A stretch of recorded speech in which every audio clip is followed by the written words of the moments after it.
Daf Yomi Shevuos, page 28a, top of the page with the words Afilu Kol Shunami. Even if he had left any amount, it would also be possible for him to dissolve the oath, as he had not yet broken his oath. I bait ema shelo ochel, I bait ema shelo ochlena, I bait ema shelo ochel, migo nimahanyele she'elach zait, bat ramehanyele she'elanamik zait gamma. Rav Ashi answers, if you wish, say, that the halacha stated by Rava is referring to a case where he took an oath saying, I will not eat this loaf. And if you wish, say that it is referring to a case where he took an oath saying, I will not eat it. The Gemara elaborates that you wish, say that the halacha stated by Rava is stating to a case where he took an oath saying, I will not eat this loaf. Since a request for dissolution is effective even for the last olive bulk of the loaf, it is effective also for the first olive bulk. I bait ema. If you wish, say shelo ochlena, I shayal kzait, chashiv leit shole ale, ve'ila lo chashiv leit shole ale. If you wish, say that the halacha stated by Rav is referring to a case where he took an oath saying, I will not eat it, if he left an olive bulk that is sufficiently significant quantity, is a sufficiently significant quantity for which to request dissolution of the oath. But if he did not have that much, it is not a sufficiently significant quantity for which to request dissolution of the oath. Meisvei. מי שינו לו שתי נזירוס ומנה ראשונה והפרישה בין הקורבן ואחר כך נשאל על הראשונה על תלו שנייה בראשונה. Rava assumes that once one has eaten the entire loaf, it is no longer possible to dissolve the oath. That rhymes. Rava assumes that once he has eaten the entire loaf, it is no longer possible to dissolve the oath. The Gemara raises an objection. I remember in the 1990s there was a big case with O.J. Simpson, and his lawyer said, if the glove doesn't fit, you cannot convict. Something like that.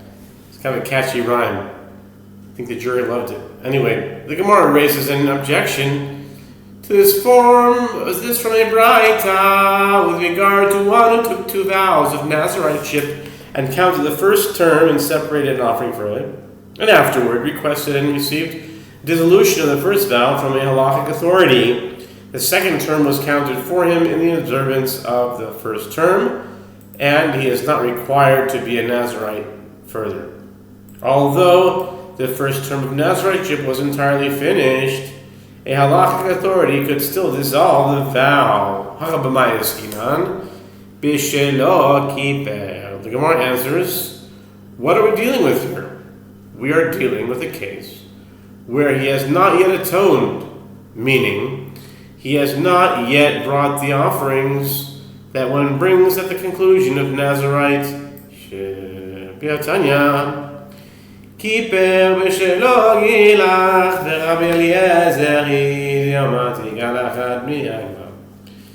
The Gemara asks, but isn't it taught in a Braita that one can still dissolve his vow of Naziriteship after he has atoned? The Gemara answers, it is a case where he has brought the offerings but has not yet shaved his hair. And this is in accordance with the opinion of Rabbi Eliezer, who says shaving is indispensable to the completion of Naziriteship. The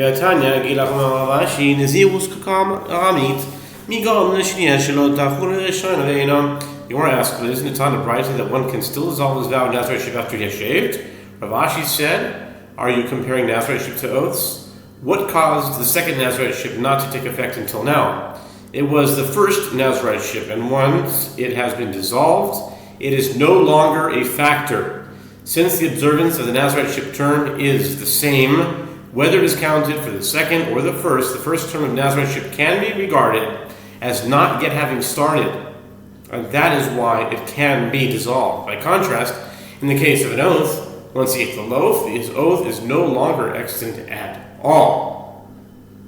Amemar Amar Filu Achla Kula Nishal Alea Ibishoyim Mechuso Koban Ibimezit Mechuso Malkus Aval Kaftu Al Amud La Kidishmuel Dama Shmuel Kapatu Al Amud Vas Bibetin Patu. Amemar said, in contrast to the opinion of Rava, even if he ate the entire loaf, he may still request dissolution of the oath. If he ate it unwittingly, meaning he forgot the oath, it is a situation where he has not yet brought the offering he is liable to bring. If he ate it intentionally, it is a situation where he has not yet received lashes. But if he was already tied to the stake in order to receive lashes, he can no longer request that his oath be dissolved in accordance with the opinion of Shmuel. As Shmuel says, if one had already been tied to the stake in order to receive lashes, and he ran away from the court and escaped, I don't know how that could be. He's tied, how can he run away? He can run away. He is exempt from receiving lashes, as being tied to the stake is regarded as the beginning of receiving lashes. Once he has escaped, he is treated as though he were already flogged. I guess, you know what? Here's a case. If he was tied to the post, and for some reason, the ropes or the shackles that held him into the post were not securely fastened into the wall or tied down or whatever. So once he got the first whip, he was like so in pain, he went, bah! And he ripped it out and then he ran away. He doesn't get any more malakos. That's the case. The Gemara rejects this. They rejected, access denied, and that is not so. If he was tied to the stake, he can still have his oath dissolved. There, with regard to his exemption from receiving lashes after he ran away, the original flogging is over, and there is no need to initiate a new one. Here, with regard to dissolving the oath, he did not run, and since he is still subject to lashes, he can still have his oath dissolved. Amar Rava, Rava says, Shlo echem kikal zo, imo echem zo. Ve'achal at harishona b'shogeg, v'ashniya b'mezid pato. Rishona b'mezid, v'shniya b'shogeg chayo, shteim b'shogeg pato. Rava says, if one says, on my oath, I will not eat that loaf, if I eat this one. Okay, this is an interesting case. You know what? Again, I would have to really interject here and say, this is like a needless oath. This is a vain oath. Someone makes a swear and says, I'm not going to eat this one if I eat this one. On my oath, I will not eat that loaf if I eat this one. And then he ate the first one.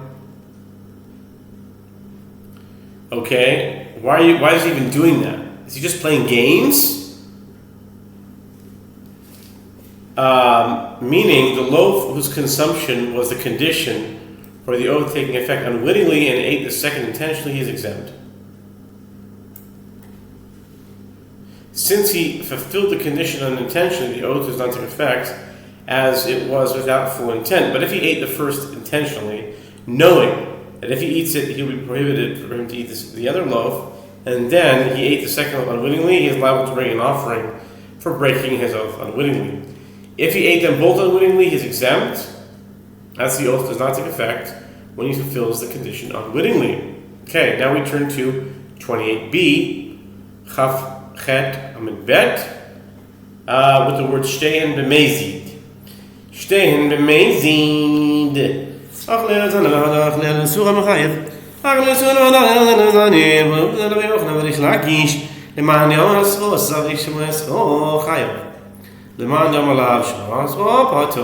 a case where he ate both of them intentionally, if he ate the loaf whose consumption was his condition, and then he ate the forbidden loaf, he is liable to receive lashes.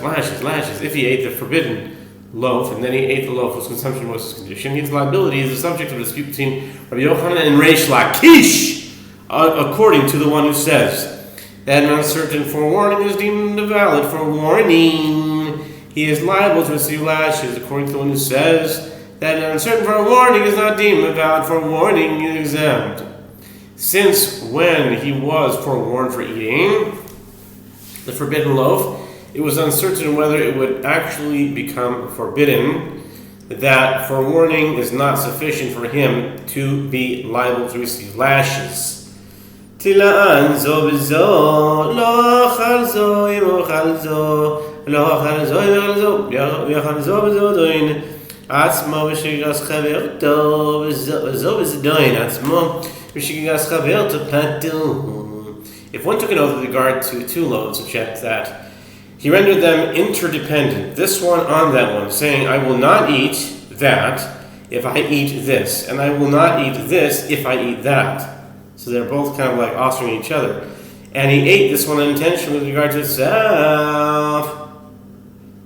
Meaning, at the time he ate it, he was aware that he had taken an oath that would render it forbidden if he ate the other, but unwittingly, with regard to the other, meaning he did not remember that in eating it, he rendered the second one forbidden, and then he ate that one intentionally with regard to itself, but unwittingly with regard to the other, he's exempt, as both conditions were fulfilled only unintentionally. If he ate this one unwittingly with regard to itself, having forgotten that it would be forbidden if he ate the other, but intentionally with regard to the other, understanding that with his action he rendered the other forbidden, and that one unwittingly with regard to itself, but intentionally with regard to the other, he is liable to bring offerings for unwittingly breaking his oaths, as the conditions were fulfilled intentionally and the oaths took effect. If he ate both of them unwittingly, he is exempt, naturally, as both conditions were fulfilled only unintentionally.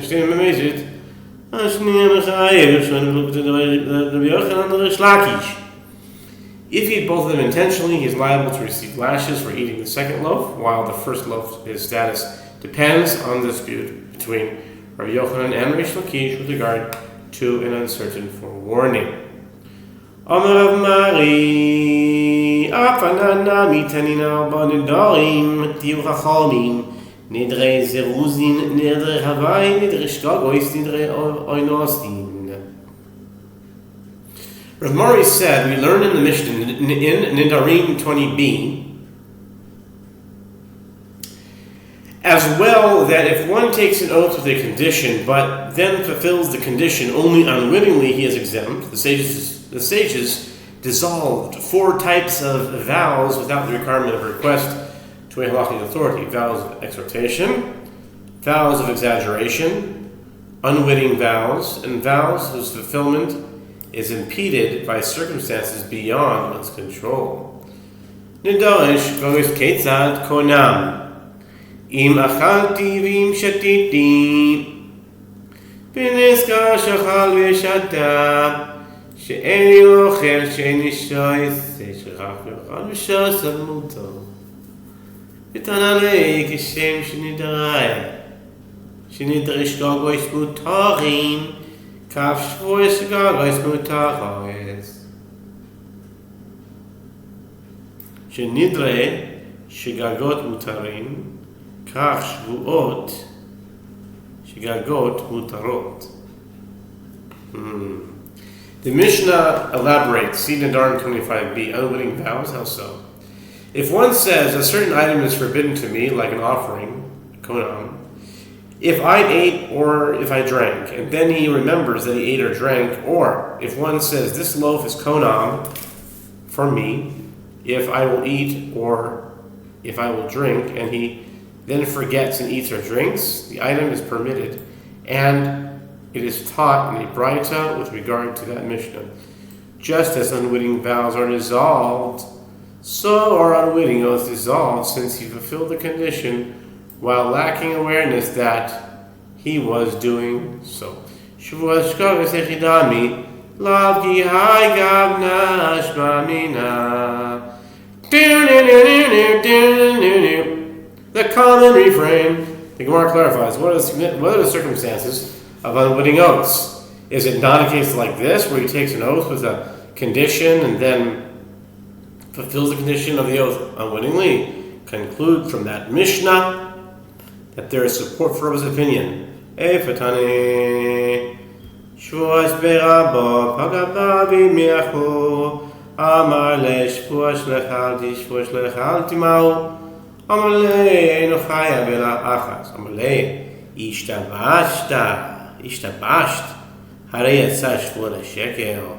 It is related that the sage Ephah, interesting, the first time I've heard of him, Ephah learned tractate Shevuot in the academy of Rabbah. 161. Today's Thursday. Nice. Ephah learned. It's also Ethereum Classic. It's going to watch 161. Ephah learned tractate Shevuot in the academy of Rabbah. His brother Avimi met him and tested him concerning the halacha of oaths. Avimi said to him, if one says, on my oath I did not eat, and then again, on my oath I did not eat, what is the halacha? Ephah said to him, he is liable only once if he ate. Avimi said to him, you have confused the issue. Since the oaths are about the past, it is not a question of whether the second oath takes effect. Each time a false oath was issued, and then in each was a separate, if he swears that I'm not going to eat. It's kind of a trick question, I think. If he swore that I didn't eat, and he swore that I didn't eat. Shevuos shelo ochel tesha ve'eser ma'u chayav al kol achas v'achas amar le ishtabash itesha lo achil eser lo achil.